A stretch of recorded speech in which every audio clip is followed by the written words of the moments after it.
Bienvenidos a EstudiaMed, el podcast donde vamos a explorar la anatomía de una carrera exitosa. Yo soy tu host, Brianna Díaz, y el día de hoy me encuentro con una gran invitada, la doctora Jackie López. ¿Cómo está, doctora? Gracias, Brianna. Gracias por el espacio y la invitación. De parte del doctor Diego y de parte mía, estamos muy contentos de que usted se encuentre acá.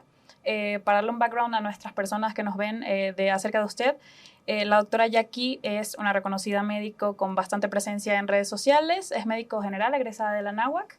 Empezó en el campus Querétaro, terminó graduándose en la NAWAC Norte, tiene una maestría en Dirección de Instituciones de Salud y también formó parte del programa Leading Digital Transformation in Healthcare de la Universidad de Harvard, y por lo que es más reconocida en redes sociales es la plataforma de divulgación científica Salud en Corto, que tiene pues vasta presencia en YouTube, en Facebook, en Instagram, etcétera. Probablemente sea la razón por la que ustedes estén viendo este video. Y básicamente lo que hace Salud en Corto es transformar estos mensajes complejos en información concisa y simple para los pacientes, ¿no?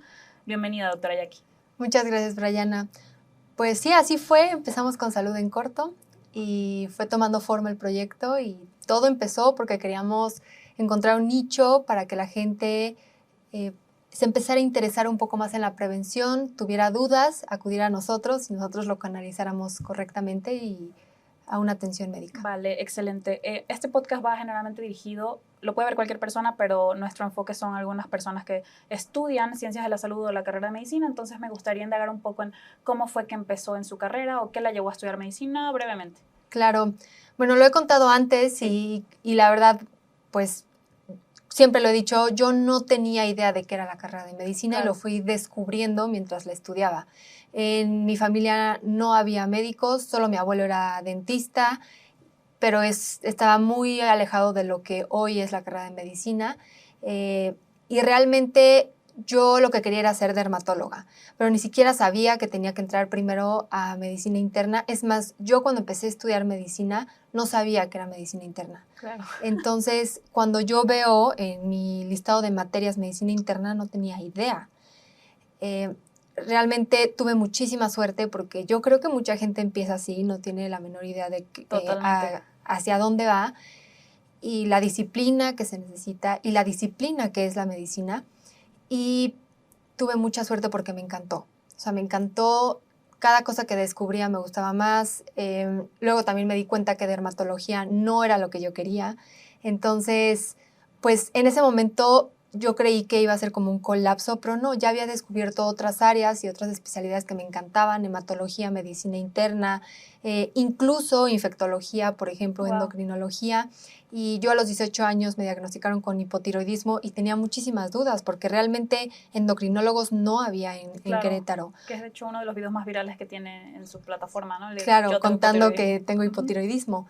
Y pues hasta la fecha sigo aprendiendo del hipotiroidismo.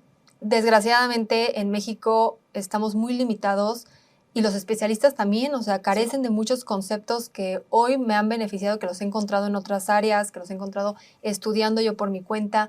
Entonces, sí me empecé a dar cuenta que la carrera de medicina, como siempre lo dicen, si solo sabes de medicina, ni siquiera ni de eso sabes, ni siquiera sabes de medicina. Y eso se me quedó muy grabado porque sí me empecé a dar cuenta que, aunque es súper extensa, carece de muchas cosas que nosotros, como personas que existimos en un mundo donde tenemos que trabajar, tendríamos que saber. O sea, el posicionamiento de una empresa, como lo que es todo el tema del SAT en México, por ejemplo, y si no están viendo en México y lo están viendo en otro país, pues todo el tema de impuestos, cómo empezar a delegar ciertas tareas porque tu consultorio también es un negocio, ¿no? Entonces tiene que funcionar como negocio. Temas administrativos, temas políticos, ¿sabes? Entonces, creo que al menos a mí me tocó una carrera no tan limitada, pero no tan amplia. Claro. Y tan abierta como lo tienen ahorita muchos estudiantes que tienen la posibilidad de estar estudiando tantos diplomados y que las mismas instituciones y las mismas escuelas lo están empezando a promover, ¿no? Sí, aquí hay varias aristas que me gustaría tocar y qué bueno que lo tocas. No todo el mundo corre con la misma suerte. Cuando empieza la carrera de medicina, muchos van con una idea equivocada. Yo misma era una, también tengo familiares dentistas, mi mamá y mi hermana.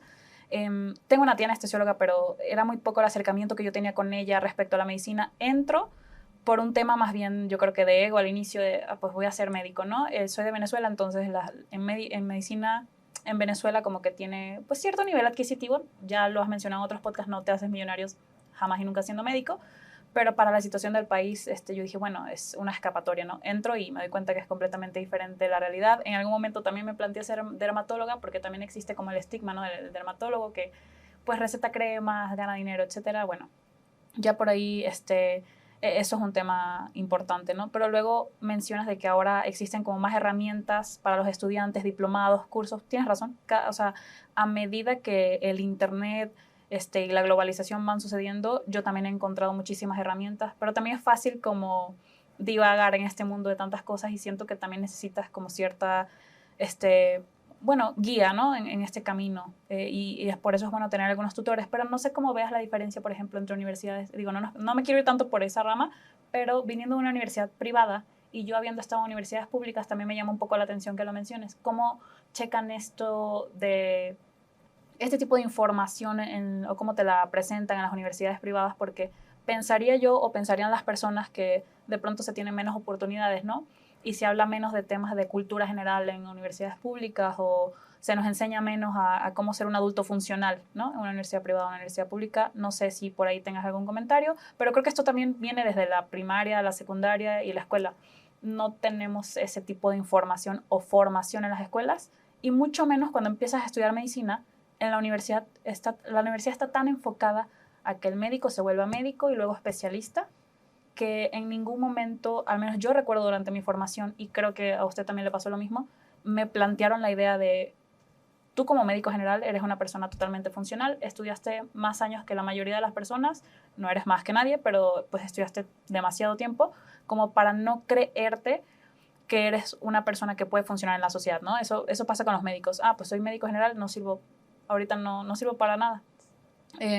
Sabiendo que puedes hacer maestría, trabajar en farmacéutica, puedes hacer diferentes diplomados. Y me ha pasado porque pues yo ahorita trabajo como médico general, todavía no he hecho mi especialidad. No sé qué comentario tenga al respecto. Sí, claro. Primero, algo importante que decías, sí no creo que sea de universidad pública y privada, porque, por ejemplo, cuando yo empecé salud en corto, la mayoría de las personas que estaban conmigo venían de universidad pública. Y ellos tenían muchísimas ideas, iniciativa y tenían una visión completamente diferente. Entonces, creo que sí va mucho antes este cambio de mentalidad y salirte un poquito de la caja desde la iniciativa propia que te educan, que tienes en casa, que despierten en algún momento en todas las experiencias que estás teniendo y las vivencias que estás teniendo como adolescente. Y también la necesidad de saber, conocer, preguntarte. Yo me caracterizo, o sea, creo que como una persona que siempre he estado inquieta. O sea, tengo que estar haciendo dos cosas a la vez, no puedo. Hasta la fecha, o sea, este año 2025 me diagnosticaron déficit de atención. Y claro, o sea, yo empiezo ya a leer sobre el déficit de atención, que ahorita está como muy de moda el diagnóstico, pero realmente lo empiezo a leer y digo, claro. O sea, yo lo tuve siempre y siempre me costó trabajo concentrarme en una sola cosa, muy dispersa, mucha procrastinación, pero también creo que lo utilicé a mi favor para ser muy creativa, saber de todo un poco, conocer de todo un poco, preguntar de todo un poco. Y a pesar de que yo estoy en una escuela privada, yo era la primera generación de medicina en el campus de Querétaro. Entonces éramos como un conejillo de indias y creo que también había mucho intento y error y también los mismos administrativos y directores no sabían todavía qué tanto podían darnos permiso para hacer otras cosas. Entonces, el director en ese entonces sí nos estaba vendiendo mucho la idea a toda la generación de no se enfoquen en otras cosas, simplemente es medicina. Y yo, pues con esa personalidad de querer hacer más cosas, me empecé a dar cuenta que existía una sociedad de alumnos de la escuela. Y yo quería ser parte de la sociedad de alumnos, ni siquiera me acuerdo por qué, pero yo quería como participar en las actividades, ver cómo tomaban esas decisiones, ver cómo incluíamos a todo el edificio de medicina en las actividades, qué más había para los estudiantes de medicina, que éramos la primera generación, éramos, si no es que 100, casi 100 en la generación, que éramos muchísimos, se terminaron graduando 12. O sea, era una generación que tuvo mucho cambio, de verdad estuvo muy difícil para la primera generación todo. Y a pesar de todo eso, que nos imponían solo la medicina, solo concéntrense, nos decían, la medicina es muy celosa, es como una novia que es muy celosa y no quiere que estés viendo nada más. Y yo creo que muchos de ustedes han escuchado que algún profesor, médico, doctor lo ha dicho. Y claro, sí es muy celosa porque necesitas mucha disciplina, pero no está peleada con saber de otras cosas. Es más, te facilita saber otras cosas para poder darte idea de qué es lo que vas a hacer cuando te gradúes, porque justamente te gradúas y caes, para empezar, como tú dices, ya estudiamos 7 años, 7 años no son en vano y tú ya eres un profesional de salud. Tú deberías de saber valerte con 7 años de estudio, porque todas las carreras lo hacen. Que haya una especialidad o una subespecialidad o una alta especialidad o que haya maestrías o que haya doctorados, eso es otro boleto, donde no todos tienen la oportunidad de hacerlo.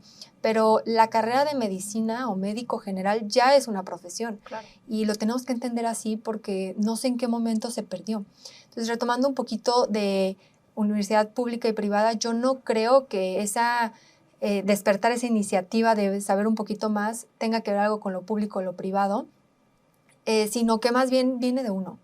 Y viene de qué tanto tú te visualizas, qué quieres hacer tú y también esa conciencia un poco de detenerte y pensar qué quieres para ti. O sea, cómo tú te visualizas en 2 años, 5 años, 10 años y realmente yo hacía ese ejercicio todo el tiempo. En ese momento, cuando me cambio de campus, sigo con mis clases, la verdad es que sí fue una diferencia siendo la primera generación, después ya entrará... Claro. ¿El cambio de campus fue por el hecho de que como estaban iniciando, me imagino que la parte clínica la hacían en Ciudad de México o fue porque usted quiso cambiarse? No, la parte clínica sí la teníamos en Querétaro, simplemente yo quise cambiar, a pesar de que soy una persona que tengo muchas habilidades sociales, soy una persona que tengo...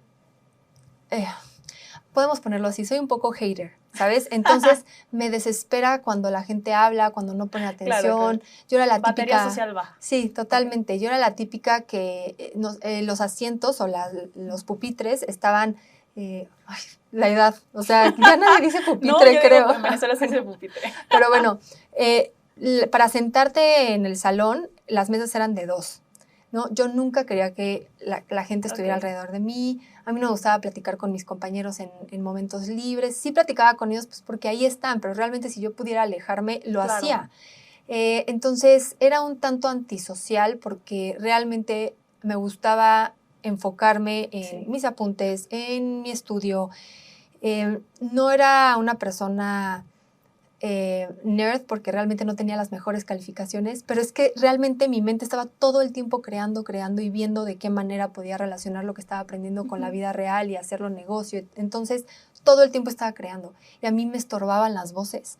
Y hasta hoy lo entiendo, ¿no? Que ya me diagnosticaron un déficit de atención. Me estorbaban las voces de los demás porque no me dejaban como carburar en esta imaginación. Te dio esta como hipereficiencia. Pero recuerdo que en un video, no sé si fue un podcast, mencionabas que justo en estos tiempos libres que tenías, en lugar de socializar, pues no era lo tuyo en ese momento, te ibas a preguntar temas de cómo funciona el hospital, cómo funciona esto. O sea, como que fue el momento en que te empezaste a diversificar en, de pronto, no especialidades médicas, pero sí temas de gerencia de hospital, etcétera, administración hospitalaria, ¿no? Sí, justamente. Y fue en ese cambio, porque ya llegando aquí, pues claro que tienes un mundo completamente diferente, muchísimos más estudiantes. Competencia. Directores que no te imponen solo la medicina, sino te dan otras oportunidades, fomentan que tú estés participando en las sociedades de alumnos, que seas líder, el liderazgo lo premian muchísimo. Sí.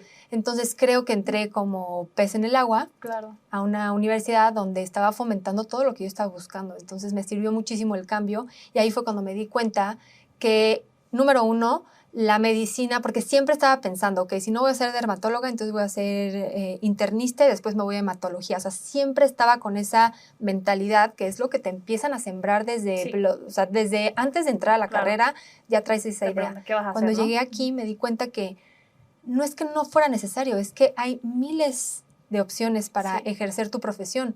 Y no solamente, que eso después ya lo aprendí en Harvard, pero en ese momento me di cuenta que lo administrativo estaba muy abandonado. Y como que hay mucho rechazo de lo administrativo en los estudiantes. Es como, qué flojera la salud pública, qué flojera todas esas materias que te llevan de administración y como que las ven hasta cierto punto de relleno. y a mí me parecían muy atractivas.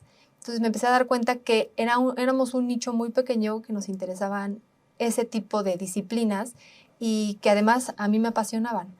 Entonces, justo lo que te decía hace rato es, me tomaba ese momento de visualizarme, a ver qué quiero ser. Claro, está padrísimo estar en un hospital, caminar por los pasillos, saber que tienes pacientes, claro, que tú les puedes ayudar a mejorar, tomas decisiones, etcétera. Está padrísimo porque al final de eso se trata la medicina clínica.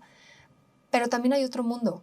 Y ese otro mundo atiende pacientes, pero desde otro enfoque. Toma decisiones que afectan a lo largo de los años y que va dándole estructura al sistema de salud. Y eso es lo que yo empecé a darme cuenta. Y me empezó a encantar, porque ahí vi que estaban los tomadores de decisiones, ahí vi que estaban los que ponen las reglas. Sí. Entonces, pues al final era como otra necesidad que yo tenía, que no la había visto, de decir, ok, estamos armando el rompecabezas de una manera completamente diferente. Y como tú decías, no es que seamos más o menos, si tenemos especialidad, no tenemos especialidad, pero todos estamos colaborando, claro, para al final darle un servicio a un paciente, ¿no? Entonces me empezó a encantar eso y justamente en mis tiempos libres, ya aquí en México, era cuando, o en la Ciudad de México, era cuando empezaba todos iban a desayunar y yo prefería irme con el director de alguna fundación, bueno, algún hospital, y le preguntaba, a ver, ¿cómo ustedes administran los ingresos? ¿Por qué hay pisos divididos de esta manera? ¿Cómo entran los becarios? ¿Cómo entran los residentes? ¿Por qué los están dividiendo de esta manera? Los pacientes, o sea, también me metí en por qué los pacientes entran de este lado y salen por allá. O sea, como que todo les iba preguntando. Sí, increíble también saber la distribución correcta de los recursos, que también impactan no solo en las personas que se encuentran en la parte administrativa, sino uno incluso como médico clínico, bueno, yo que quiero ejercer medicina de forma clínica, saber cómo se distribuyen y cómo se maneja un hospital, aunque sea de la forma más somera y no estar dentro de lleno, es muy importante porque también te ayuda a tomar decisiones clínicas sobre el paciente, qué es mejor para uno, qué es mejor para otro, sabiendo cómo se maneja toda esta maquinaria detrás. Y me gusta que lo mencionemos porque así como pues usted, doctora Jackie, debe haber muchas personas que pueden ver este video y digan, es que yo no siento esa pasión por hacer una especialidad, pero me encantaría saber cómo manejar un hospital en la parte administrativa. Y me gustaría, si puede usted contarnos una anécdota que tiene, que sé que creo que en cuarto o quinto semestre hace como un proyecto, un anteproyecto para la ciudad de la salud o algo así en Querétaro. Sí, antes de cambiarme de campus, en Querétaro iban a hacer una ciudad de la salud, en donde, bueno, iban a haber hospitales y estaban... Bueno, había una iniciativa de poner ciertos cubículos para proyectos menores. ¿Cuántos años tenía cuando hizo ese proyecto? Estaba chiquita. Pues sí. Imagínense. O sea, a mí me impresiona, ¿no? Cuando escucho eso en los videos digo, wow, un anteproyecto en salud pública, apenas empezando la carrera, cuando no has pisado muy bien o no tienes tanto background en la parte clínica, pues es bastante de admirarse, ¿no? Entonces, sí, que yo empecé la carrera de medicina tarde, porque yo, y por eso quería, hice cosmetología, y yo por eso quería dermatología, porque yo estudié cosmetología antes, y pues eso era lo que me gustaba y me apasionaba, y decía, esto es lo que quiero hacer, entonces lo iba a llevar como a otro nivel, mucho más clínico y diagnóstico, donde ya fuera dermatología. Entonces, yo en ese momento estaba yo en tercero o cuarto semestre cuando hice el proyecto y he de haber tenido 24 años, sí, que mucha gente a los 24, que estudia medicina a los 24 años, ya están graduados o ya están en el internado, claro, ¿no? Entonces, porque compañeros míos, yo tenía 27, 26, 27 en el internado, tenían 23, 24. Entonces... Pero te da una visión diferente. Claro, sí, una visión completamente diferente. Sí, creo que sí lo tomas con más madurez en algunas cosas y también agradezco muchísimo eso, porque aproveché muchas otras cosas, que de hecho ahorita ya graduada, ya como profesional de salud. Que descubren tus compañeros también. Deja tú que descubran, o sea, yo me doy cuenta que todavía estaba muy verde. Y yo digo, no, o sea, si yo a esta edad estuviera estudiando todo lo que hubiera sacado de provecho, porque no entendía muchas cosas todavía. Y ahorita veo la importancia de esta materia, o siquiera el valor de ciertos profesores. Claro. ¿Sabes? De que cuánta información pudieron habernos transmitido. Entonces, y pues sí, o sea, digo, ya pasó. Me haces pensar y digo, yo tuve 2 veces la oportunidad de estudiar en Venezuela y luego acá y lo mismo. Siempre hay cosas que desperdicias, pero por inmadurez de la edad. no te das cuenta y no sabes aprovecharlo. Claro. Y sí veía algunas cosas dentro del internado. Digo, de hecho, por ejemplo, mis amigos, o sea, mis amigos más cercanos de la carrera los hice en el internado, pues, porque ahí prácticamente vivíamos, pero los que me conocen y los que estuvieron ahí en el internado conmigo saben que yo era la hater número 1, que no me gustaba hablar, que no salía con ellos. Claro, o sea, pero eran amigos reales. Sí, para aguantar, claro, o sea, claro. si saben que uno es de una forma y lo aceptan. Y pues no me quedó de otra y tuve que hacer amigos, ¿no? Exacto. Porque ya vives con ellos. Pero realmente, pues en ese momento que presento el proyecto en Querétaro, pues todavía estaba muy chiquita, pero ya empezaba a sentir como, pues cierto gusto por ese tipo de especialidades. En ese momento yo quería una clínica de prevención de cáncer de piel. Okay. O sea, como todavía quería ser dermatóloga y luego irme a cáncer de piel. Y entonces hice todo un proyecto para presentarlo para la Ciudad de la Salud. Realmente era prevención en general, pero yo quería ahí tener mi área de prevención de cáncer. Y cuando lo propuse les gustó mucho, pero realmente no había como algo de marketing. Ahí todavía no existían, no sé si podemos decir marcas, pero no existían las farmacias similares, claro. No existía Salud Digna, no existían como todos estos laboratorios que tienen también una clínica de atención al lado, de diagnóstico rápido. Sí, una marca, ¿no? Sí. Algo reconocido por la gente. Y yo lo que quería era hacer prácticamente lo que hace farmacias similares, pero más en forma y no tanto dedicado a la venta de medicamentos, sino que más bien fuera de fácil acceso claro. Para el público. Pero clínicas estrictamente preventivas, ¿no? Claro, o sea, y que pudieran ayudarle a este embudo de gente que llega a urgencias en los servicios públicos, ¿no? O sea, que fueran como un área privada, pero que estuvieran ayudando a toda la gente que llega y que satura el primer nivel en el sistema público. Esa era mi idea. Entonces, les gustó mucho, pero realmente en ese momento la palabra prevención no figuraba. O sea, no figuraba en ningún aspecto en México. Y me dijeron, necesitas una estrategia de mercadotecnia para que la gente sepa qué es prevención, porque al final ellos tienen que llegar a ti, o sea, claro. es muy difícil que tú vayas por ellos y que quieran venir porque no se van a sentir mal, o sea, porque no tienen ningún síntoma, y entonces, ¿cómo los vas a convencer de que tienen que ir a tu clínica? Claro. Al final la Ciudad de la Salud no se hizo, pero antes de eso también me dijeron, vete, piensa la estrategia y luego regresas. En ese momento la verdad es que estaba en el cambio de campus, muchas cosas, entonces agarré el proyecto, no lo tiré, pero lo puse como en mi escritorio y seguí mi carrera. Después de eso pasó que me di cuenta que no quería ser dermatóloga, después descubrí cuando te das cuenta que no quieres ser interna, hematología, todo eso. Okay. Entonces, realmente hubo muchos cambios dentro de mi carrera de medicina, el cambio de campus me ayudó muchísimo y ahí fue cuando dije, ok, probablemente sí quiero, o sea, saber dirigir una clínica, no sé si va a ser el proyecto que tenía, que fue rechazado y lo quiero pulir, hacerlo otra vez, o simplemente ir yo como persona física, profesional de salud y emplearme como directora de algo, ¿no? Realmente eran las ideas que tenía, pero en ese momento dije... En el internado. No, antes del internado, ya aquí en la Ciudad de México. Obviamente pasa el internado, que es un momento súper importante y demandante. Me imagino que pones todo como en espera en el internado. Llega el servicio social y ¿cómo vuelves a retomar todo esto de en el internado me olvidé de todo esto que te estoy diciendo, ¿eh? O sea, me olvidé de todo lo administrativo, de toda esa admiración que tenía por la toma de decisiones. Es súper fácil dejar la admiración en el internado. Por y eso, ahí yo estaba convencida que yo quería ser internista. Claro. Porque pues era también una pasión por la clínica, por estar ahí en hospitales, que también yo nunca me visualicé durante la carrera trabajando en un hospital, o sea, como doctora clínica en un hospital. Como adscrita, ¿no? Sí, jamás me visualicé. En el internado me enamoré mucho de eso. Dije, sí, claro que quiero, me encantó como todo eso, y entonces en el servicio sí tuve como un choque fuerte, porque saqué el proyecto administrativo que tenía empolvado y venía encaminada de todo la experiencia del clínica del internado, y fue muy fuerte para mí, o sea, no saber y tomar, o sea, qué decisión. En ese momento, en el servicio, lo que sucedió fue que tenía medio tiempo de servicio y lo otro lo utilizaba o nos daban la oportunidad de estudiar, empezar una maestría. Ahí empecé dirección y gestión de institutos de salud.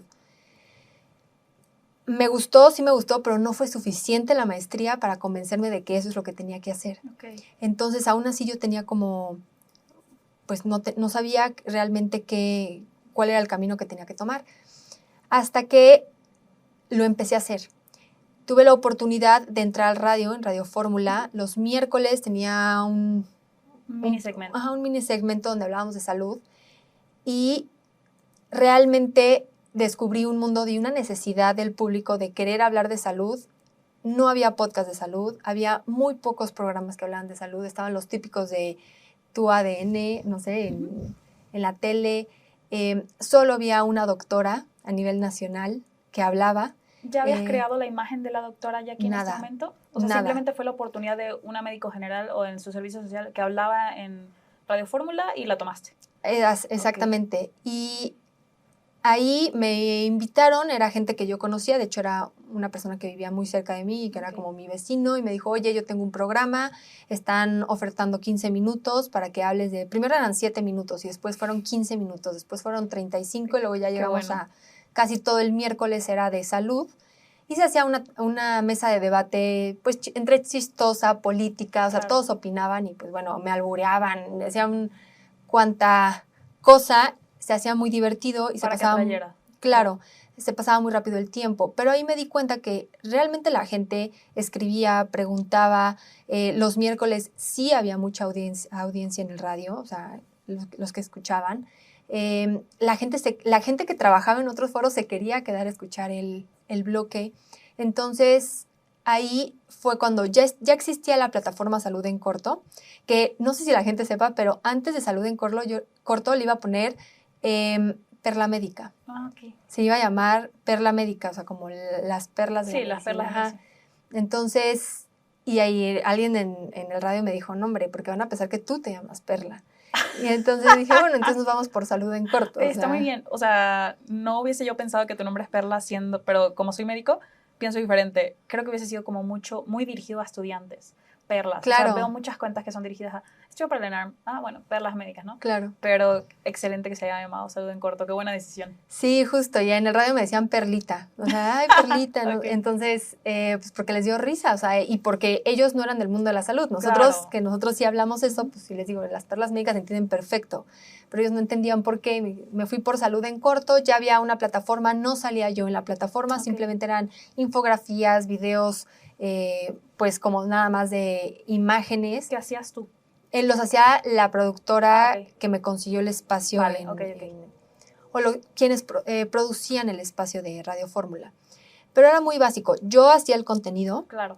O sea, en hojas de papel se los pasaba y ellos lo digitalizaban. Le empezó a ir muy bien al programa de radio y justo una vez me dijeron, oye, ¿por qué no, en vez de hacerlo en infografía, o sea, que nosotros lo maquilemos, sales tú a decirlo? Y ahí no existía YouTube, solo era Facebook. Entonces, pues me puse una bata, pantalla verde y empezamos. Y la verdad es que están chistosos videos. Creo que ahí siguen en la página de Facebook. Parece que estoy enojada, no sabía leer el teleprompter, muy robot, o sea, muy robot en mis movimientos, tenía el pelo corto. Pero todos estábamos empezando, o sea, no yo, todos estaban empezando. O sea, era como una época en la que apenas había el auge de las redes sociales y de empezar a dar información, ¿no? O sea, creo que empezaste en un muy buen tiempo. Claro, y también yo me llevaba con muchos creadores de contenidos que en ese momento eran tuiteros o youtubers. No existía todavía Instagram o la palabra influencer no era realmente algo. Y veía que hablaban de política, hablaban de música, de cine, de moda, pero no había de salud. Entonces, pues ahí fue cuando dije, ok, quiero ser la cara de la salud joven, donde le estoy hablando a un público, donde hablo de un vocabulario muchísimo más fácil de entender, y yo tuve que reeducarme a hablar, porque yo usaba muchos tecnicismos, y tuve que como desaprender lo que llevaba aprendiendo 7 años y decir cómo se escucha bien, sin ser vulgar, sin ser como ordinaria en la manera de hablar, pero sin elevar tanto el vocabulario o llevarlo tanto a algo que no me van a entender. Entonces, bueno, hemos ido puliendo. Dentro de Salud en Corto nos hemos dado cuenta que de repente cometemos errores. Antes decíamos azúcar en sangre, hoy ya no. Okay. ¿Sabes? O sea, desde hace unos años dijimos, es que no hay manera de hablarlo de esa manera porque claro. la población sí tiene la capacidad de entender Justo. que es glucosa, decir las ¿no? cosas como son, ¿no? Ajá, exacto. Entonces, bueno, como ese tipo de ejemplos hay muchos y pues hemos ido puliendo el lenguaje. Bueno. Pero pues así surgió Salud en Corto, le empezó a ir muy bien en Facebook. En 2018-19 más o menos migró a YouTube, donde el contenido de Facebook no funcionaba en YouTube. Entonces me di cuenta que todas las plataformas tienen su chiste, tienen su nicho, tienen su manera de ejecutar los videos. No funciona lo mismo en Facebook que en YouTube. Hoy no funciona lo mismo en YouTube que en TikTok. Y aunque quieren copiarse entre las plataformas, no es posible hacerlo, sí hay que tener contenido específico para cada plataforma. Y eso fue lo que pasó hasta que inicié con el blog de la doctora Jackie y creo que eso fue lo que posicionó el canal. Justo. Incluso has estado 3-4 veces con Marco Antonio Regil, o sea, la verdad es que tu presencia en redes sociales ha sido súper increíble en temas ya con tu imagen de la doctora Jackie. Si pudieras como autodescribirte, entonces, eres médico general que se dedicó a hacer temas tanto en dirección o gestión de instituciones de salud, pero también es algo muy importante y a lo que voy, en comunicación de la información de la salud digital, ¿no? O sea, entonces creo que como que te ramificas en esas dos cosas y al final las unes, pero hoy en día te dedicas más al tema de la comunicación a través de medios digitales de salud. Así es, y a lo que voy con todo esto es que tal vez la gente, porque yo también lo pensaba, y los que estudian medicina creen que tienen el tiempo encima. Y la verdad es que puedes cambiar 2000 veces de parecer.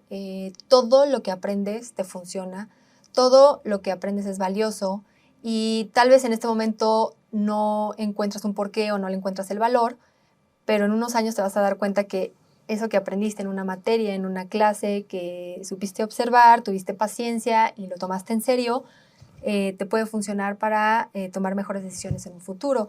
Y lo que pasó fue que ese proyecto que me rechazaron, esa maestría que hice, que en ese momento no la disfruté, tal vez tanto no fue Claro. una decisión para que yo me fuera a lo de administrativo, me abrió muchas puertas después al darme cuenta que sí estaba haciendo redes sociales, fui una de las primeras en hacerlo, pero todo este conocimiento que en algún momento hice, tomé, me di la oportunidad de absorberlo, lo pude, en el momento que dije todo ha valido la pena, fue cuando me fui a Harvard y ahí me di cuenta que realmente mi carrera ya existía. Okay. O sea, no la inventé, porque yo siempre decía, es que yo inventé, porque no que yo inventara, no, o sea, no en ese tipo de comentario, pero de que yo decía, yo inventé mi trabajo. Quizás te sentías sola en ese sentido, ¿no? Porque, no sé en México qué herramientas existían en el momento como para formarte profesionalmente en lo que tú querías. Sí, más bien lo que yo sentía es que mi profesión, o sea, lo que estudié con lo que era buena, lo uní y creé mi trabajo. Pero cuando llegué a Harvard me di cuenta que ya existía. Okay. O sea, eso ya existía, no era nuevo. Nada más, para mí era nuevo porque yo, pues al final nunca lo había visto. Lo hiciste de forma espontánea, ¿verdad? O sea, yo creo que sí creaste tu trabajo en el sentido de que tú misma, pues, te posicionaste en redes sociales y te buscaste tus oportunidades. Pero llegas y te das cuenta que hay un método, que hay unas personas que tienen todo estudiado, con evidencia científica acerca de lo que haces y pues ya empiezas a sentirte como en tu comunidad, ¿no? Claro, y ahí también me doy cuenta que justo regresamos a lo del principio, por más que tuve recursos, por más que estuve en una escuela privada, claro, donde tuve la oportunidad de cambiarme de campus, de un campus mucho más pequeño, uno muchísimo más grande, donde estuve en hospitales públicos, privados, donde me codeaba con los directores, realmente nunca había visto todo lo demás que hay. ¿Sabes? Sí. O sea, todavía era muy limitado mi conocimiento acerca de la profesión de un médico. Y creo, ahorita me preguntan, es que yo quiero hacer esto, o sea, quiero hacer la especialidad, pero también quiero hacer redes sociales. O sea, redes sociales es una herramienta y hoy la veo como una herramienta. Mucha gente vive de esa herramienta, pero se acaba. O sea, se acaba. Realmente lo que trasciende es lo que tú estás cosechando en cuestión a este camino que trazas, por ejemplo, de todo lo que te nutres en academias, Claro. en clases, en diplomados, en cursos, aunque digas es un cursillo, es un curso al final y te está dando conocimiento y algo te va a funcionar. Y todo eso te enfrenta a un mundo real que realmente no son las redes sociales, ¿no? Entonces, cuando llegué a Harvard me di cuenta que ahí están los profesionistas, ahí Claro. están diseñando las carreras y los médicos no solamente están en el hospital, están en tiendas diseñando aparadores, olores en tienda, por ejemplo. Claro, porque es toda la rama de la neurociencia. Claro. Están también haciendo listas de música, que también tiene que ver con la neurociencia. Sí. Están en todo el tema psicológico diseñando programas en educación donde nunca ven a pacientes, pero son médicos que estudiaron maestrías, que están haciendo fellows, que están haciendo doctorados para hacer programas en educación médica que hoy los estudiamos, o sea, los estudiantes de medicina llevan un programa en sus universidades basado en lo que están haciendo los expertos. Claro. Y número 2, para niños, cómo el desarrollo de los niños tiene que adaptarse o cómo los programas se tienen que adaptar al desarrollo del niño y lo que está viviendo ahorita la sociedad. También todo lo que se comunica en redes sociales, cómo se está comunicando. ¿Qué sería tu especialidad? Creo que no es a lo que te dedicas. Sí, y ahí me di cuenta que, por ejemplo, estaba en una maestría en Harvard que siempre ha existido, que se llama Salud Global, y hicieron una subespecialidad que es Comunicación en Salud. Y Comunicación en Salud, claro que ven redes sociales, es una parte de las redes sociales, pero todo el tiempo están analizando lo que me preguntabas antes de empezar el podcast, de qué hace tu equipo, o sea, qué tipo de investigación hace tu equipo. Lo que nosotros estamos buscando es qué está preguntando la gente, qué se necesita prevenir a nivel local, nacional, mundial o en toda América para empezar a hablar de esos temas, qué está afectando y qué está costando dinero a los gobiernos, qué decisiones están tomando los países con mayor poder que nos va a repercutir a nosotros. Claro. O sea, como que están viendo cómo se está moviendo a largo plazo el mundo y qué viene.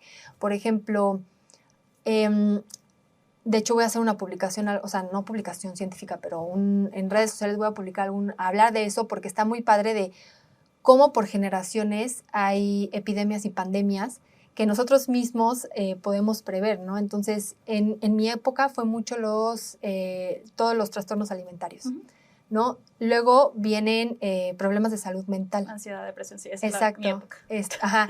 Después, ahorita van a venir problemas relacionados con el consumo de contenido en redes sociales de menor de 3 segundos, ¿no? Entonces, ¿qué es lo que está sucediendo? Y entonces todo eso es lo que estudia la comunicación en salud.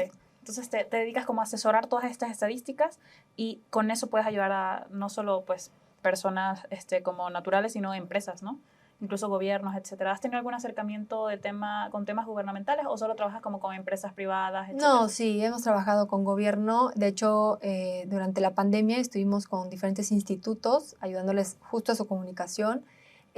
Ahorita también estamos acercándonos un poco a ayudar en la comunicación y pues bueno, ya después espero que vean que sí hay una diferencia, un antes y un después en cómo se comunican ciertos temas, cómo también los jóvenes ahorita quieren recibir esa información y cómo le prestarían atención. Qué bueno, eres una traductora de la información. Así es, de eso habla justo la TED Talk que tengo, que es como la caja negra de la medicina, donde lo que haces es, o sea, es un mundo completamente diferente todo lo de medicina, todo lo de ciencias de salud, es un lenguaje muy complicado, complejo y muy extenso que por eso estudiamos tantos años, ¿no? Pero al final se termina juntando con lo que tú al inicio querías, que era la prevención. Lo que aunque quizás no hiciste al final pues tu proyecto y digo, está ahí en la maleta, pero aprender a traducir y que las personas entiendan lo que un médico dice, sea por redes sociales, que al final pues va a ser más vistoso, ¿no? O sea, de pronto yo a veces hablo con mi mamá y le comento cuáles son sus padecimientos, sus síntomas, etcétera, pero hasta que no lo ve por internet, quizá de una forma un poco más amena, digerida, etcétera, como que de pronto no se lo toma en serio. Entonces sí es muy importante esta presencia. Y siempre hablo con el doctor Diego de que nosotros pensamos que los médicos, o teníamos esta idea anteriormente, que el médico tenía que hacer algo que se llama triple threat. En el show business o en el arte, El triple threat es la persona que canta, baila y actúa. Pero el médico triple threat es el médico que es buen docente, buen clínico e investiga. Sin embargo, ahora con todo lo que me dices y conociéndote, Jackie, creo que se puede agregar una cuarta amenaza a eso, ¿no? El que se sabe comunicar. Entonces, ¿qué pensarías, o sea, qué se debería hacer tomando en cuenta, y si no han visto la TED Talk de la doctora Jackie, vayan a verla, es excelente, la hizo en la NAWAC hace 2 años y se llama La Caja Negra de la Medicina, habla de todos estos temas de cómo saber comunicarte a través con los médicos, tu conocimiento, ¿no? Perdón, con los pacientes.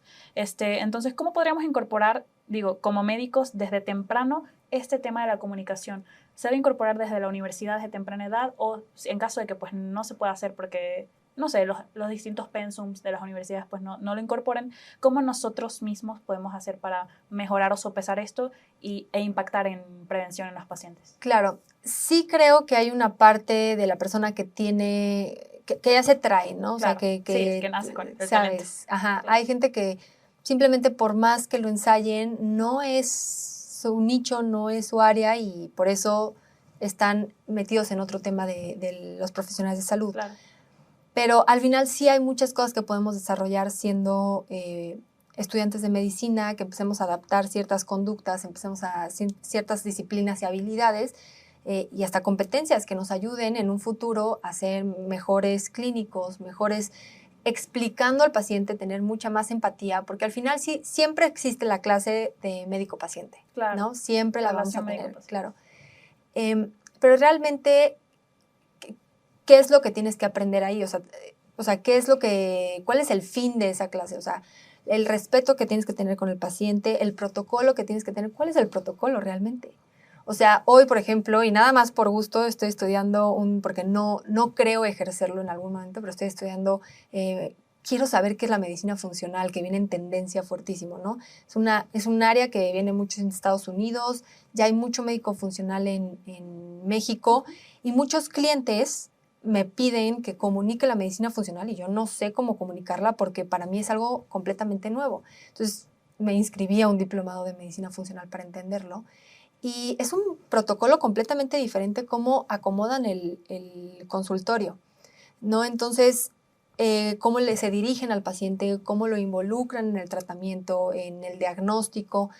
Entonces, todo eso creo que psicológicamente sí tendríamos que hacer un giro en cómo se da esa clase de médico-paciente. Justo. O sea, al final tienes que desarrollar las competencias. Digo, así vayas a ser patólogo o no te vayas a dedicar a la medicina, tienes cierta responsabilidad con tu paciente, al menos en el momento en que te toque ejercer como médico clínico.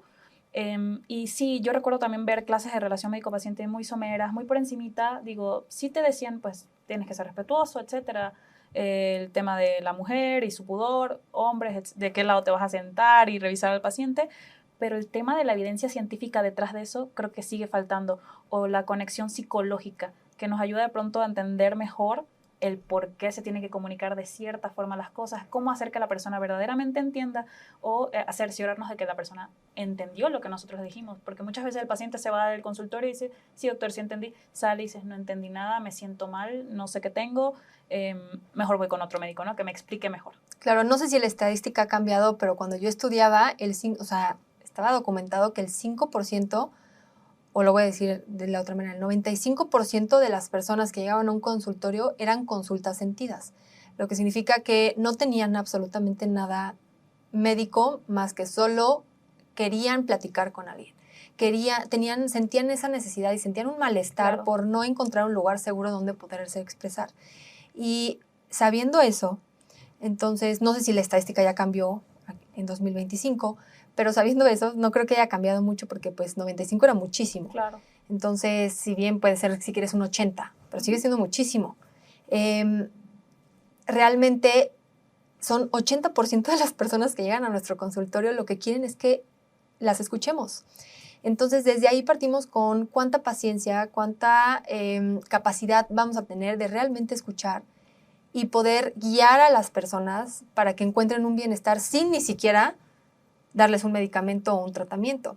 Tener paciencia para poder explicarles que ¿por qué no van a tener un antibiótico? ¿Por qué no se tienen que desparasitar de esta manera? ¿Por qué ahora la alimentación es mucho más importante? No es que ahora sea más importante, sino que ahora entiendas la importancia de la alimentación. ¿Por qué los suplementos no son para todos? ¿Sabes? O sea, como todo esto, tener nosotros la paciencia de poder explicar, pero también palabras adecuadas que resuenen para que ellos puedan tomar mejores decisiones. Eso es lo que deberán de ver en la clase de médico-paciente. Sí, claro. O sea, esas palabras claves, esos minutos donde tú detectes donde, a ver, este problema no es algo que se va a solucionar con una medicina. Esta persona trae algo más. Y ahorita me voy a tomar 5 minutos más para preguntar o para pasar a la enfermera, sacar a los papás y quedarme con la paciente porque seguramente tiene algo más que no quiere decir enfrente de sus papás, ¿sabes? Entonces, como esa sensibilidad de poderte comunicar y poder realmente conectar, ¿sabes? Sí. Bueno, ya que te conocemos más y ya como que planteamos bien todo tu camino y tu trayecto, ¿cómo te organizas actualmente? Ay, soy bien desorganizada. Es que yo creo no pareciera. Sí, yo creo que hasta yo no me veía desorganizada. Pero quizás por el tema también del trastorno, etcétera. Sí, yo nunca me percibí como una persona desorganizada. Es más, me encanta el orden, mi cerebro no puede funcionar si no hay orden, si no hay limpieza, si tengo muchísimo que estudiar, pero mi cama está extendida, claro. O, ¿sabes? Me tengo que poner a limpiar primero el departamento antes de... ¿Y cómo lo percibiste entonces? No lo entendía, o sea, no entendía por qué, ahora lo entiendo, que es parte de todo este déficit de atención, pero realmente hoy, que soy más consciente de lo que estoy haciendo, soy muy desorganizada. O sea, actualmente llego a juntas con directores de farmacéuticas con una hoja toda hecha bolas y yo de que, bueno, aquí traigo el resumen de lo que vamos a hacer. Claro. Yo lo entiendo. Entonces ellos han de decir, ¿cómo? O sea, el resumen está todo arrugado. Pero no se preocupen, hoy en la noche le voy a poner orden, pero aquí está la solución a lo que tienen que hacer. Entonces, pues a mí me funciona, yo me entiendo. Definitivamente he tratado de migrar 1000 veces y eso es algo que tal vez... Computadora. A computadora, 1001 veces, a leer artículos en computadora, a, por ejemplo, hacer presentaciones. Todas las presentaciones que yo he dado o que yo hago o los videos que ustedes ven, primero hago un esquema en una hoja de papel y luego ya lo digitalizo. Me imaginé porque recuerdo que en la TED Talk hablaste de tu proyecto final para graduarte y estaba todo, o sea, me impresionó que estaba a mano. Claro. Que escribiste toda la fisiopatología de la anemia y dije, wow, no podría, o sea, de chiquita lo hacía ya, pues la computadora, pero cada quien. No, y no puedo, o sea, y he comprado todo lo que te imagines de iPad, de la tablet que escribe y se digitaliza, no puedo, o sea, realmente mi cerebro, no sé, se codificó para que yo lo haga en una hoja de papel y de verdad es es impresionante la rapidez en la que yo aterrizo las cosas en una hoja de papel blanca o en una hoja de papel sin nada escrito. Presentaciones enteras las saco rapidísimo y ya ahora sí las puedo pasar a la computadora. Claro. Pero si yo quiero empezarlas a la computadora, no acabo nunca. Okay. Entonces, sí, siempre traigo cosas para escribir, para tomar apuntes. Pareciera que no hay una organización, probablemente si lo ves. Pero si todo está aquí, lo importante es ser eficiente. O sea, si tú tienes como tu esquema, pues yo no veo problema. Sí, entonces, sí me da, por ejemplo, antes, y esto pasó hace meses, ¿no? Mi escritorio en la computadora, o sea... yo tengo como 1000 pestañas abiertas también. Deja tú las pestañas. ¿Las carpetas? Las carpetas unas encima de otras, no sé qué, me decían, es que ¿cómo puedes? Y yo es que sé perfectamente dónde está todo. Ahorita ya le puse más orden porque visualmente pues sí me ayuda. El ruido visual. Ajá. Pero me he tenido que adaptar a organizarlas de otra manera. Ya le estoy entendiendo, me ha costado un poco, pero ya lo estoy entendiendo. Pero sí, lo de pasar de papel a computadora, llevo yo creo que 7 años intentándolo, no puedo. O sea, no puedo. Y chance en algún momento lo logro, pero soy muy feliz haciéndolo, todos los cómics, todo lo que he hecho. Y lo que sale mejor siempre primero es a mano. Okay. Entonces, realmente el tema de la organización se me dificulta mucho. Hablando de tiempos, justo ahorita que venía camino para acá, por ejemplo, ayer no dormí nada. No dormí nada porque yo soy muy nocturna. Uh-huh. Y de verdad, cuando mejor trabajo, cuando más empeño le pongo a todo, es cuando todo está en silencio. Okay. Y no hay nada que me distraiga. Estoy encerrada, escribiendo todo lo que tengo que hacer o haciendo un proyecto para un cliente. Hiperfoco ahí. Sí, totalmente. Entonces, podría ser que estoy organizada. Si lo ven en un panorama o en una película, soy muy desorganizada. Claro. Es como perdiste todo el día haciendo cosas que no debiste y hasta las 9 de la noche te pusiste a trabajar. Y sí, prácticamente a las 9 de la noche que terminó mi diplomado, yo empecé a trabajar en los proyectos para mis clientes. Terminé a las 6 de la mañana, por ejemplo, y la gente podrá decir, es que es una desorganización. Es que así me organizo yo. Okay. Y de serlo de otra manera me cuesta mucho trabajo. Entonces, pues bueno, creo que soy organizada a mi manera. Me ha funcionado, pero lo que más me ha funcionado es entenderlo. Okay. Entender que así me funciona a mí y que no hay una regla. Está importante eso, ¿no? Ahorita a mí me pasa mucho, es la época de TikTok. En TikTok tendemos a ver mucha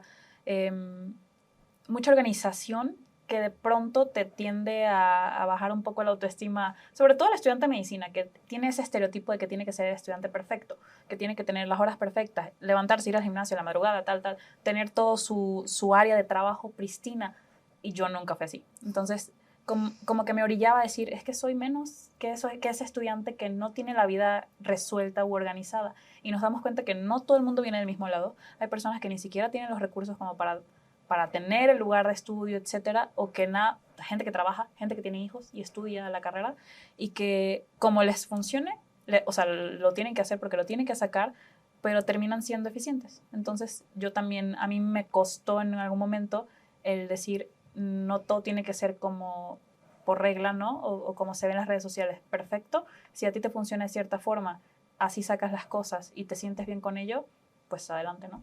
Yo creo que o sea, que también tómate un momento para saber cómo fluyes tú. Claro. Porque si estás tratando de imponer algún sistema que no va contigo, pues por donde lo quieras meter, realmente no va a funcionar. Ajá. Uh-huh. Y yo creo que también en esta carrera de medicina, ojalá, porque realmente ahorita no he visto cómo es todo el tema de la enseñanza en las carreras, ya han cambiado los planes de estudio. O sea, estoy trabajando soy parte de un comité donde nos enfocamos mucho en qué modificaciones podemos hacer a los planes de estudio de las ciencias de la salud. Está muy padre el comité, pero realmente no estoy viendo realmente cómo se imparte, claro, ¿sabes? Entonces, no sé si ahorita les dan más flexibilidad en que se organicen, que trabajen las tareas, cómo lo quieren presentar, etcétera, o todo ya es digital, pero realmente, y más en una carrera tan demandante como medicina, creo que nosotros tenemos que tomarnos un momento para saber cómo funcionamos y cómo nosotros retenemos la información, cómo organizamos nuestro tiempo y qué nos funciona a nosotros. Hay gente que, por ejemplo, como te decía, la batería social, o sea, lo drena por completo. Y a ellos lo que necesitan es ir a hacer ejercicio y regresarse a estudiar, ¿sabes? Hay gente que realmente tiene que dejar el estudio, enfocarse en sus amistades y luego ya retomar otra vez las cosas. O sea, hay que saber leerse para ver cómo vamos a rendir de mejor manera y, como tú decías, sacar la chamba, ¿no? O sea, cumplirlo. Entonces, creo que eso es muy respetable como lo quiera manejar cada quien, nada más no se engañen. Sí, ¿sabes? Si no te puedes echar los 7 años sin saber qué hacer, ¿eh? Así es. Tratando de buscar un método de estudio, pero tienes que ser muy sincero contigo mismo. Una cosa es saber que Jackie está procrastinando de 7 de la mañana a 9 de la noche, pero sabe que a las 9 de la noche va a prender un foco y va a resolverlo todo, claro. A las 9 de la noche ya salirme con mis amigos y ya no hacer absolutamente nada, o decir mejor ya me pongo a ver una serie porque ya son las 9 de la noche y el sueño es importante. Eso ya es engañarnos a uno mismo y dejar pasar las cosas, ¿no? Sí. Wow. Ahora vamos con la parte de la salud mental. Actualmente, ¿qué haces para tu bienestar mental, etcétera? ¿Cómo balanceas todo esto de la vida profesional y la salud mental? Pues bueno, creo que sí. Últimamente, en los últimos 3 años, me he enfocado mucho más en la salud mental, en mi salud mental. Primero, ya el cuerpo no rinde igual.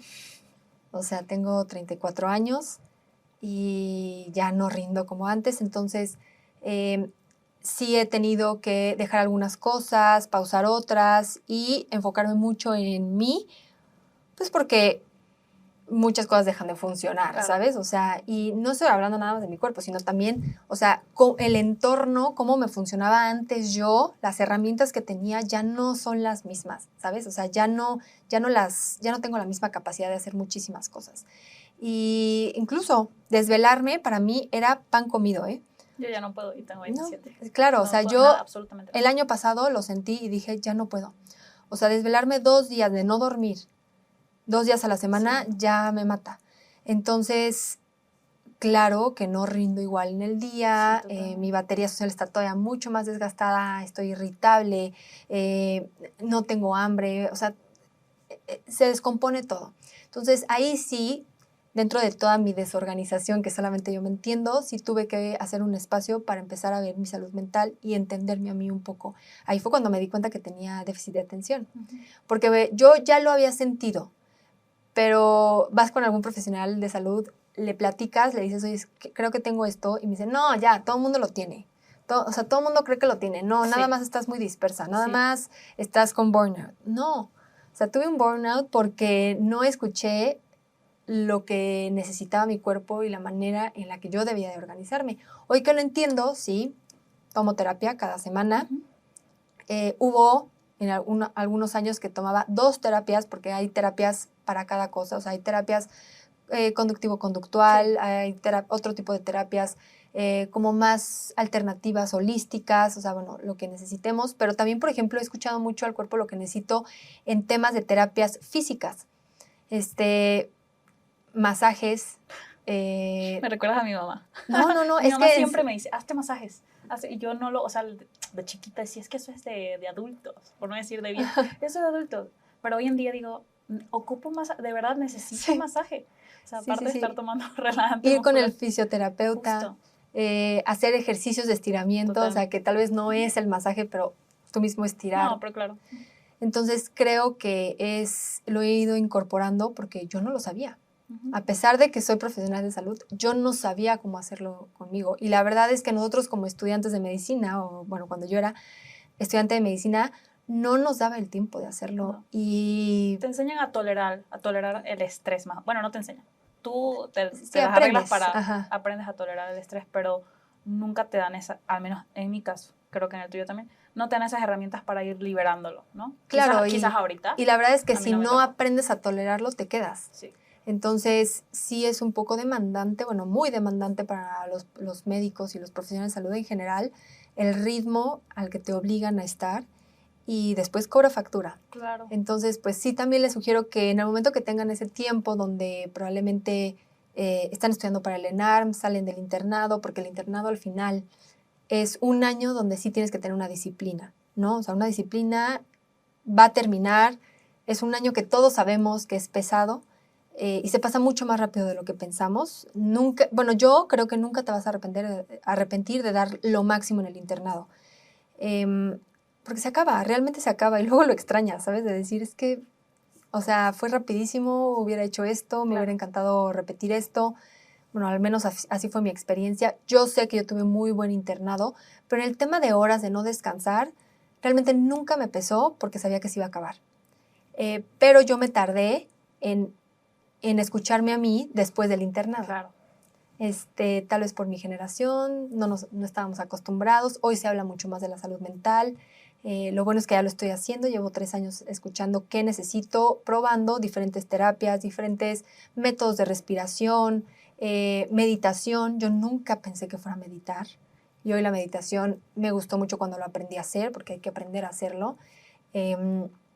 Entonces, otro tipo de terapias que sí tienen evidencia científica, pero que al final me hacen sentir bien a mí. Y una vez más, no hay reglas, ¿sabes? O sea, no hay reglas. Eso es lo que a mí me gusta, es un momento que me estoy regalando a mí.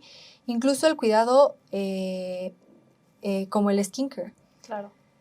Aunque yo compraba ciertos productos, nunca había tenido conscientemente un skincare.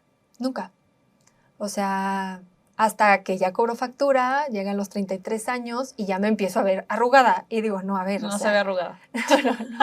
no, porque no ya se uso un nada skincare, arrugada. pero realmente dije, no, a ver, ya no es lo mismo, No, ¿sabes? pero O sea, sí hay que fomentarnos, o sea, fomentarnos porque en algún que momento uno cambian las cosas. se deja ir mucho en Sí. general, no quiero decir, porque hay otras carreras, por ejemplo, me recuerdo de ver a mis compañeros en arquitectura y era horas de no dormir, etcétera, pero en medicina, que es lo que nosotros conocemos, es muy fácil, pues, dejarse ir, así se dice, ¿no?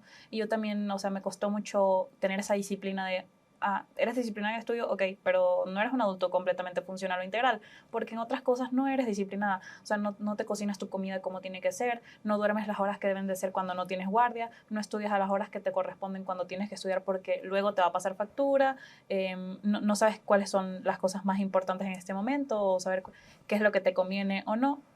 Siento que en medicina es un poco difícil como saber cuáles son tus prioridades o no, dependiendo de tu contexto, de la edad obviamente a la que entras y de cómo te vaya, ¿no? Pero al final lo vas aprendiendo. Si no lo empiezas a hacer, vamos a suponer, poner un tiempo no estipulado después del internado, híjole, yo me imagino que en la residencia o en la vida adulta trabajando te va a costar un montón.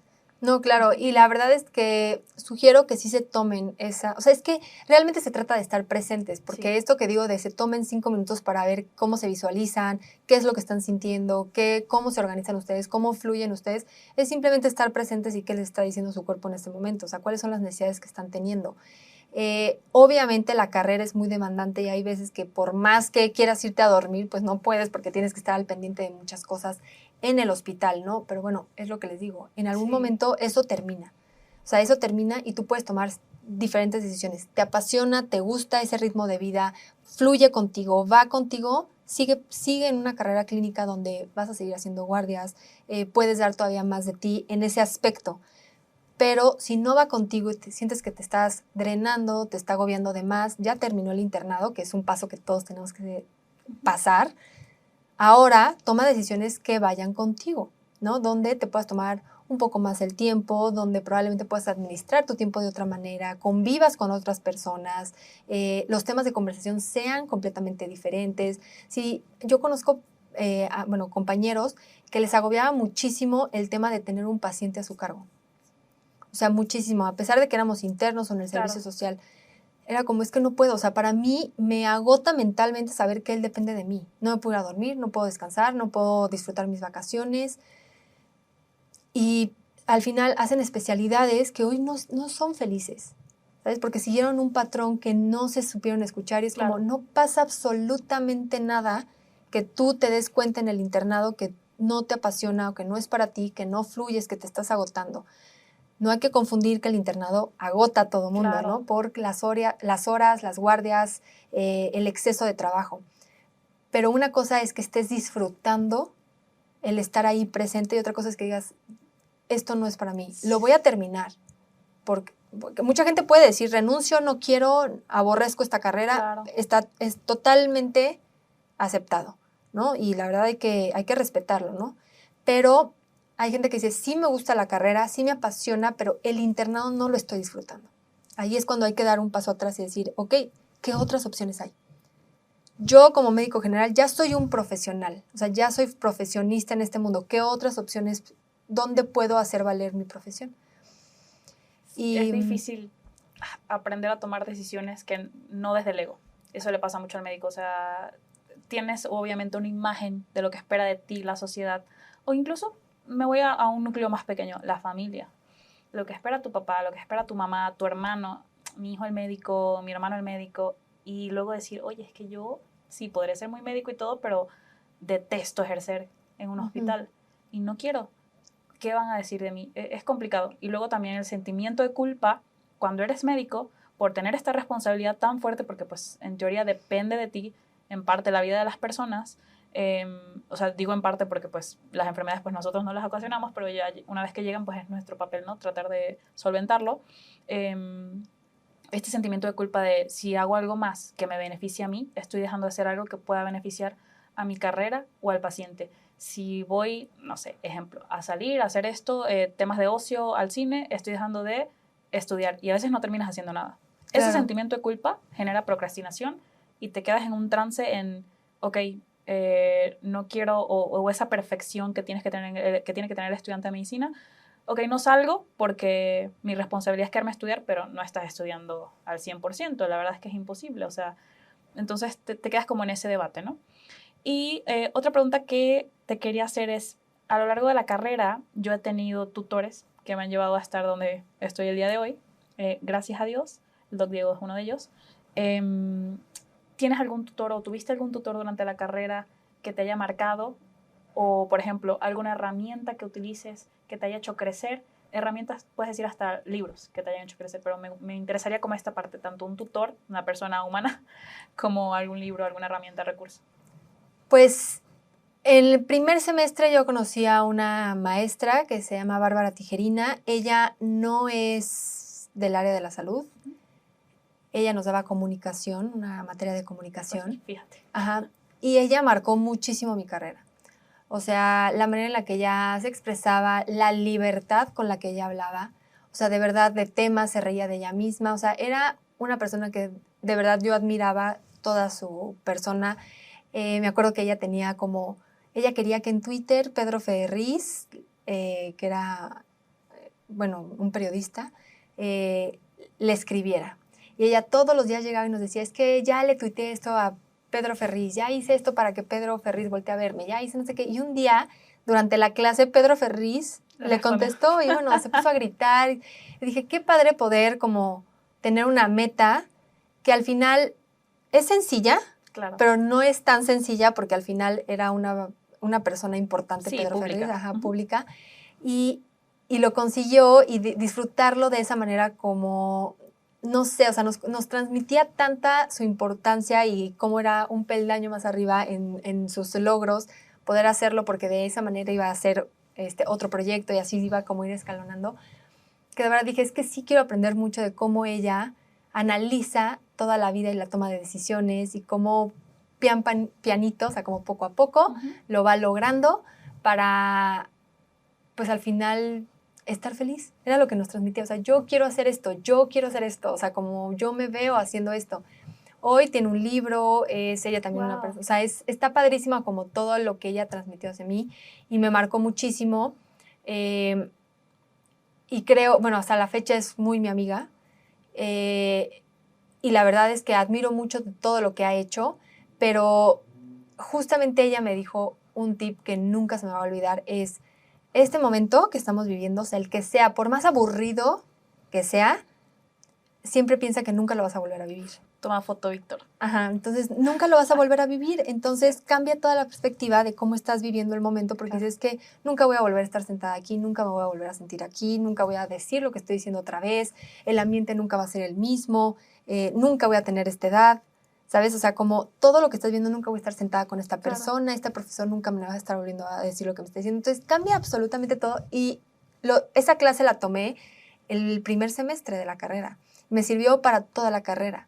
Entonces, creo que aproveché lo más que pude, por más aburrido que estaba el momento, la clase, la ponencia, el discurso del doctor, la materia en general, siempre me acordaba, nunca lo voy a volver a vivir, quiero absorber lo más que pueda. Y creo que eso me ayudó muchísimo. Qué increíble. Entonces, creo que Bárbara Tijerina, siempre digo, es una persona que sí marcó en el tema de comunicación, en el tema de cómo iba logrando lo que quería, lo transmitía a sus alumnos y quien no lo supo ver, la verdad es que... Una lástima porque una te enseñó lástima, pero realmente era una persona madurez. que daba mucho, mucho valor. Y creo que ella, y me encanta decirlo porque ella no es del área médica, ¿sabes? O sea, ella es de comunicación y hoy creo que me vi influida por eso. Qué bueno. ¿Alguna anécdota, puede ser cómica o no, que te haya dejado el estar, puede ser en Salud en Corto o a lo largo de tu vida durante redes sociales, en las redes sociales de doctora Jackie López, algo que te haya marcado? ¿Algo chistoso? Puede ser una chistosa y una triste. Pues algo chistoso, bueno, han pasado muchas cosas que tal vez no eran tan chistosas, pero a mí me gusta reírme mucho de lo que me pasa. Pues, o sea, realmente no podría elegir algo chistoso en específico, ahorita me acuerdo, pero algo que sí me marcó, que también creo que es algo delicado y que digo, tuve la fortuna de retomar comunicación, pero mucha gente no. Claro. Y a pesar de eso tomé la decisión de seguir lo que yo quería hacer. En el momento que tomé la decisión de no hacer una especialidad médica clínica, yo ya me había inscrito al ENARM. Okay. Yo ya había empezado a estudiar, de hecho me inscribí a un curso, el curso no sé qué fue lo que pasó, que no lo concluimos, o sea, todo el grupo no lo concluyó, creo que estaba mal, no sé. Pero el tema es que yo en ese momento yo ni estaba prestando atención al curso porque yo estaba ya viendo temas del radio, de otras... Y en ese momento, pues ya no presenté el examen porque tomé la decisión de enfocarme en hacer todo el programa de salud en corto y cómo lo iba a empezar a posicionar. En ese momento mi papá se enojó muchísimo y nos dejamos de hablar un año. Él no le pareció, no entendió, él me decía que jugaba a la youtuber, o sea, como que no entendía lo que yo estaba tratando de hacer, pero también yo no sabía explicarlo bien, porque te digo que yo decía, yo estoy inventando mi trabajo. Pues todos estaban ahí averiguando, ¿no? Empezaban las redes sociales. Ajá. Entonces no supe explicarle exactamente cómo iba yo a crear esta profesión o iba a ejercer esta profesión sin ser una persona que vivía en un hospital o que estaba haciendo una especialidad. Y él le molestó muchísimo porque dijo, 7 años, porque al final él me pagó la carrera. Financiados, claro. Sí, tirados a la basura para que hagas esto, no le pareció y nos dejamos de hablar un año. Y gracias a Dios, en un año yo pude empezar a darle forma al proyecto y justamente un año después le marqué y le dije, esto es lo que hago, ¿no? Ven a verlo. Claro. Ahora, ¿qué hubiera pasado si no lo logro, no? Yo creo que no pasa absolutamente nada. Y hoy me doy cuenta que tenía todo el tiempo del mundo para intentarlo y luego arrepentirme. Claro. ¿Sabes? O sea, había amigos que hicieron 5 veces el ENARM. Y en esos 5 años yo pude haber probado, retractado 5 veces a 5 proyectos diferentes. Hasta que después dije, bueno, lo mío es el área clínica, me voy por una especialidad. Sí. Entonces, yo creo que al final hay que saber escucharnos, saber por dónde vamos, confiar en lo que estamos haciendo, analizar muy bien por qué lo estamos haciendo. O sea, ¿cuál es el fin realmente? Si el fin es lo económico, no va a salir, ¿eh? No va a salir nunca. Y si no lo haces, la vida te pasa factura. O sea, creo yo que si no te detienes tú a pensar qué es lo que quiero, la vida tarde o temprano te pone en tu lugar. Es que no era aquí. Y te tardaste 3 años, 4 años, 5 años, no era en la especialidad, o esta no era la especialidad que te gustaba, y ahora eres infeliz, y ahora, ni modo, perdiste el tiempo, pero pues no pasa nada. Al final son vivencias, Sí. es aprendizaje, pero sí uno madura mucho. Sí, y yo Sobre siempre todo cuando te gradúas. Sí lo veía como que me está comiendo el tiempo, pero realmente no. No. Y mucho porque yo era más grande que muchos de mis compañeros. Me pasa igual. Yo sentía como una presión Yo extra de, es que tiene 25, yo tengo 28, y apenas estoy jugándole al youtuber, ¿sabes? Sí. Pues sí ejercía una presión sobre mí. No pasa absolutamente nada. Si no le hubiese jugado a la youtuber tú, lo hubiese hecho otra persona. Así más es. Joven o con mayor edad, etcétera, pero creo que a quien el destino le llega, ¿no? Y lo que es para ti, pues, aunque te quites, dicen, ¿no? ¿Qué le depara en el futuro a la doctora Jackie? Por una parte, como persona pues, en redes sociales, y a Salud en Corto, tanto como agencia o como plataforma de divulgación científica en internet, o pues asesoría, ¿no? Sí, la asesoría la estamos ya delimitando a farmacéuticas y empresas mucho más grandes porque sí le dan seguimiento. Es muy difícil y la hicimos 1 a 1 con profesionales de salud que querían emprender sus redes sociales. Ya hay muchas herramientas, ya hay muchas maneras de hacerlo, ya hay muchas masterclass en internet que te ayudan a hacer el contenido. Yo creo que mi asesoría ya no cabe en ese rubro de 1 a 1 con los profesionales de salud. Más bien, nosotros nos dedicamos al posicionamiento de mensajes clave dentro de una farmacéutica para la comunicación interna o cómo lo van a lanzar, o sea, en un lanzamiento al público, cómo lo van a, ya sea un movimiento de prevención, un programa de prevención, un producto en sí, o sea, es como toda la estrategia que hay detrás. Y siempre he tenido ganas de trabajar en el gobierno, o sea, de directamente estar en el gobierno ayudando a la comunicación que van a estar haciendo, ya sea interna, donde tú puedes escuchar proyectos nuevos que presentan al proyecto, hacer el análisis y la síntesis de información y ver si ese proyecto es viable o no, porque la verdad es que soy muy buena haciendo eso, o sea, como tener toda esa información y analizarla, o al revés, del gobierno lanzar campañas que fomenten la promoción y la prevención de la salud, ¿no? Creo que también hay mucho campo de oportunidad en cómo podemos modificar esos mensajes, actualizándonos, emprendiendo nuevos proyectos, nuevos conceptos, nuevos formatos, creo que podría funcionar bastante bien en el gobierno y penetrar más el mensaje. ¿Sigue estudiando la doctora Jackie? Sí, ahorita estoy haciendo un diplomado de medicina funcional. Cierto. Sí, vale. Dura 6 meses. Después de eso quiero retomar todo el tema de la microbiota, porque llevo ya Hablas mucho de microbiota, 4 años trabajando el tema de la microbiota, pero realmente no he hecho la maestría de microbiota y muy poca gente aquí en México la ha hecho. Entonces a mí me gustaría tener ya como el papelito. Es increíble, porque hay mucha información o desinformación. Yo desconozco un poco, pero mucha gente habla de microbiota y no sabes a quién creerle. Sí, la verdad. Y la verdad es que sí es un tema muy importante y está tomando mucho auge, está subiendo el nivel de todas las publicaciones. Creo que es algo importante que tenemos que tomar en cuenta. Además, a mí me encanta y eso es lo que sigue. O sea, yo también personalmente quiero hacerme experta en todo el tema de la microbiota para aplicarlo en mí. Los últimos 3 años te digo que he invertido muchísimo en mí y me apasiona todo ese tema.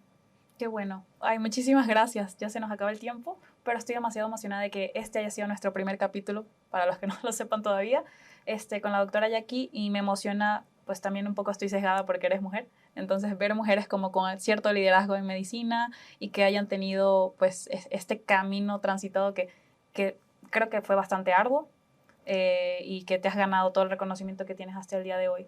No sé si quieres decir algunas palabras finales o algo para los estudiantes que quieren tener una carrera exitosa. Sí, no, muchas gracias. Creo que deben de confiar en lo que están haciendo, en lo que sienten es importante y pues no pasa nada. O sea, hay mucho tiempo para que ustedes puedan intentarlo y retractarse si no era lo suyo. O sea, de verdad hay muchísimo tiempo. Lo importante es que ustedes fluyan con lo que están haciendo todos los días. O sea, todos los días tienen que fluir. Para bien, para mal, pero tienen que sentir que están fluyendo. Días buenos, días malos habrá, pero cuando fluyes de verdad sí logras las cosas. Bueno, la doctora Jackie nos demostró que también los médicos pueden ser líderes en transformación y los invito a que la sigan en sus redes sociales. En YouTube es Salud en Corto y doctora Jackie López, @DRA Jackie López con Z, así como está acá. Así es. En Instagram. ¿También tienes canal de YouTube de doctora Jackie o es solamente el de Salud en Corto? Salud en Corto nada más en YouTube y ahí vive el blog de la doctora Jackie. Okay. Y atentos a los nuevos posts que vienen. Así es. Igual los esperamos en un próximo capítulo de Estudiamed. Muchas gracias.